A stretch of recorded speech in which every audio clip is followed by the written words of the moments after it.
नमस्कार विद्यार्थी मित्रांनो, लाईट ऑफ लाईफ ट्रस्टच्या आपल्या यूट्यूब चॅनलमध्ये तुमच्या सगळ्यांचं पुन्हा एकदा सहर्ष स्वागत आहे. इयत्ता 9वीतून 10वीत जात असताना काही महत्त्वाच्या संकल्पना आपण समजून घेणं गरजेचं आहे. तर त्या संकल्पना समजून घेण्यासाठी आपण हा छोटासा एक क्रॅश कोर्स बनवला, ज्याच्यामध्ये काही व्हिडिओच्या माध्यमातून आपण 9वी मधून 10वीत जाणाऱ्या विद्यार्थ्यांसाठी इम्पॉर्टंट संकल्पना आणि कन्सेप्टवरती चर्चा करतोय. तर आज ही 6वी व्हिडिओ आहे, ज्याच्यामध्ये आपण चौकोनाचे प्रकार आणि त्याचे गुणधर्म या मुद्द्यावरती चर्चा करणार आहोत. या अगोदरच्या व्हिडिओजमध्ये सुद्धा आपण बऱ्याचशा इम्पॉर्टंट पॉईंटवरती चर्चा केली इयत्ता 9वीच्या अभ्यासक्रमावरच्या, आणि त्याचबरोबर काही बेसिक कन्सेप्टवरती. आज आपण इयत्ता 9वी मधलाच एक चौकोन हे जे काही प्रकरण आहे त्यामधले जे काही महत्त्वाचे इम्पॉर्टंट गुणधर्म आहेत, संकल्पना आहेत, त्यावरती आज आपण चर्चा करणार आहोत. कारण या संकल्पनांचा इयत्ता 10वीला आपल्याला खूप सारा उपयोग होणार आहे. तर चला जाऊयात पटकन पुढे जाण्याच्या अगोदर एक रिक्वेस्ट आहे. नवीन असाल तुम्ही आपल्या चॅनलवर मित्रांनो, आणि अजूनपर्यंत आपला चॅनल सबस्क्राईब नसेल केला तर आत्ताच आपला चॅनल सबस्क्राईब करा आणि त्या बाजूला असलेलं बेलचं बटन सुद्धा दाबा, जेणेकरून आम्ही अपलोड केलेल्या प्रत्येक नवीन व्हिडिओची नोटिफिकेशन सगळ्यात अगोदर तुमच्यापर्यंत पोहोचेल. तर बघा, या ठिकाणी चौकोन आणि चौकोनाच्या प्रकारामध्ये चौकोन म्हणजे काय, ज्याला 4 कोन असतात. चौकोनाला 4 कोन असतात, 4 बाजू असतात, 2 कर्ण असतात, आणि चौकोनाच्या चारही कोनांच्या मापांची बेरीज 360 अंश असते. चौकोनाच्या 4 कोनांच्या मापांची बेरीज 360 अंश असते, हे लक्षात घ्या. तर सगळ्यात पहिला आहे समांतरभुज चौकोन. बघा, समांतरभुज चौकोन नावातच आहे सगळं काय. समांतरभुज चौकोन म्हणजे काय, ज्या चौकोनाच्या समोरासमोरील बाजू एकरूप असतात आणि समांतर असतात त्याला आपण समांतरभुज चौकोन म्हणतो. समोरासमोरील बाजू समांतर, खूप महत्वाचं आहे, समांतर आणि एकरूप असतात, तो समांतरभुज चौकोन. आता समजा या चौकोनाचं नाव ABCD आहे. तर या ABCD चौकोनामध्ये AD आणि BC एकरूप असणार आणि समांतर असणार, समोरासमोरील बाजू. त्याचबरोबर AB आणि DC या पण दोन बाजू एकमेकांना समांतर असतील. AB समांतर CD असणार आणि एकरूप सुद्धा असणार आहे. समांतरभुज चौकोनाचे काही गुणधर्म आपल्याला माहिती पाहिजेत. पहिला गुणधर्म काय, सम्मुख बाजू समांतर असतात. म्हणजे AD समांतर BC, AB समांतर DC. बघा, वाटलंच तर इथं आपण लिहू की बाबा AD समांतर BC आणि व आपल्याकडं AB समांतर CD. ओके. दुसरा मुद्दा असा आहे, या समोरासमोरील बाजू एकरूप सुद्धा असतात. जशा समांतर असतात तशा एकरूप पण असतात. म्हणजे कसं, AD एकरूप BC व AB एकरूप CD. ओके, झालं. त्याचबरोबर सम्मुख कोन समान असतात.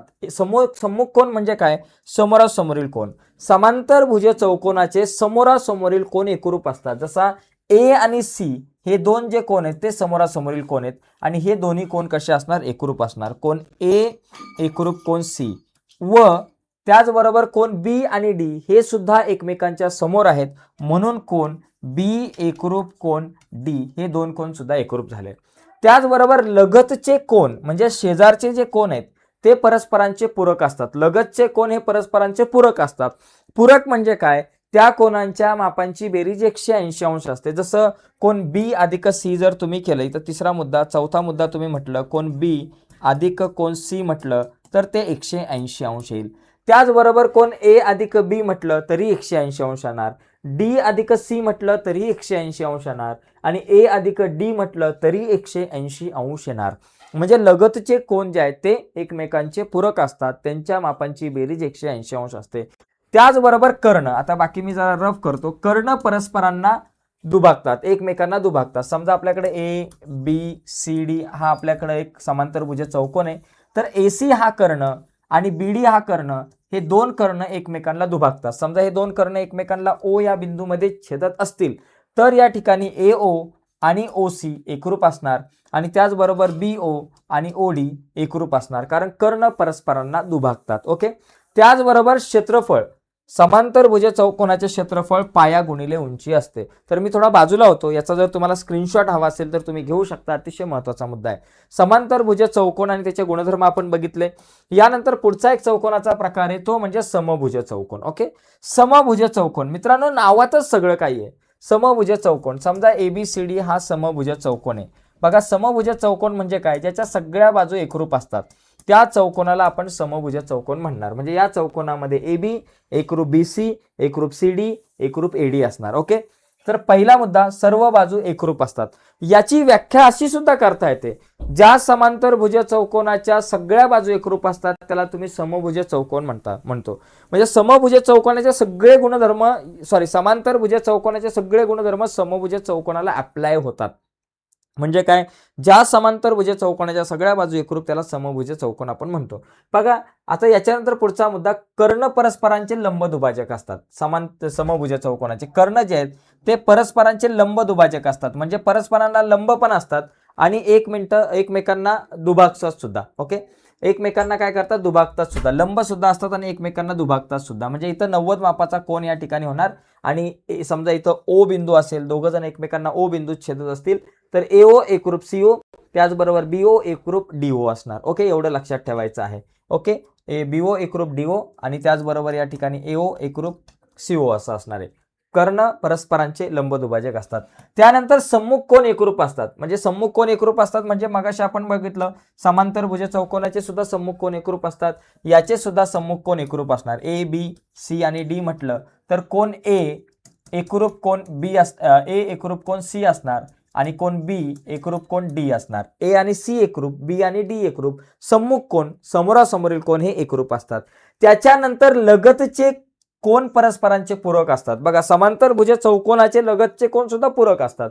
जसे की कोन ए अधिक बी बरोबर 180 अंश. कोन ए अधिक बी म्हटलं तर मला येणार 180 अंश उत्तर. त्याचबरोबर कोन बी अधिक सी बरोबर 180 अंश, सी अधिक डी बरोबर 180 अंश, डी अधिक ए बरोबर 180 अंश. आणि क्षेत्रफळ जे आहे 1/2 गुणिले कर्णांचा गुणाकार. म्हणजे समभुज चौकोनाचे क्षेत्रफळ 1/2 गुणिले कर्णांचा गुणाकार. तर हे सगळे गुणधर्म जरा नीट समजून घ्या समभुज चौकोनाचे. ठीक आहे, इम्पॉर्टंट आहे. पुढचा चौकोनाचा प्रकार आहे आयत.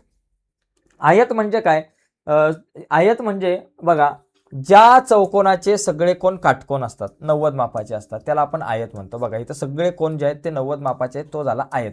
किंवा अशी सुद्धा व्याख्या करता येऊ शकते, ज्या समांतरभुज चौकोनाचे सगळे कोन 90 मापाचे असतात त्याला आपण आयत म्हणतो किंवा काटकोन चौकोन. आयताचं कसं, सम्मुख बाजू एकरूप. बघा ए बी एकरूप सी डी, त्याचबरोबर ए डी एकरूप बी सी. आयताचे बघा पहिली गोष्ट सगळ्या बाजू एकरूप आणि समांतर असणार एकमेकांना. ए डी समांतर बी सी, ए बी समांतर सी डी. आयताच्या सम्मुख बाजू एकरूप व समांतर असतात. त्याचबरोबर सर्व कोन एकरूप आणि 90 अंशाचे असणार. हे सगळे कोन जे आहेत ते एकरूप असणार आणि 90 अंशाचे असणार. आणि कर्ण पण एकरूप असणार. आयताचे कर्ण एकरूप असतात आणि एकरूप असून ते परस्परांना काय करतात बाबा, परस्परांना दुभागतात. हा एकरूप भाग, हे दोघं जण एकरूप. म्हणजे या ठिकाणी ओ असेल तर एओ एकरूप सीओ, बीओ एकरूप डीओ. अशा प्रकारे तुम्ही म्हणू शकता की कर्ण एकरूप असून ते परस्परांना दुभागतात. आणि क्षेत्रफळ काय बाबा, लांबी गुणिले रुंदी. आयताचे क्षेत्रफळ जे आहे ते लांबी गुणिले रुंदी. तर हे आयताचे आपण काही गुणधर्म समजून घेतले, याचा स्क्रीनशॉट तुम्ही घेऊ शकता. ओके, चला पुढचा जो पॉइंट आहे तो काय बाबा, आपल्याकडे चौरस. चौरस म्हणजे काय, ज्या आयताच्या सगळ्या बाजू एकरूप असतात त्याला आपण चौरस म्हणतो. बघा चौरसाचं कसं, समजा पी क्यू आर एस हा चौरस असेल तर या चौरसाचे सगळे कोन एकरूप असतात आणि 90 मापाचे आणि सगळ्या बाजू एकरूप असतात, त्या एकरूप असतात. ओके, सगळ्या बाजू एकरूप आणि सगळे कोन एकरूप असून ते 90 मापाचे असतात.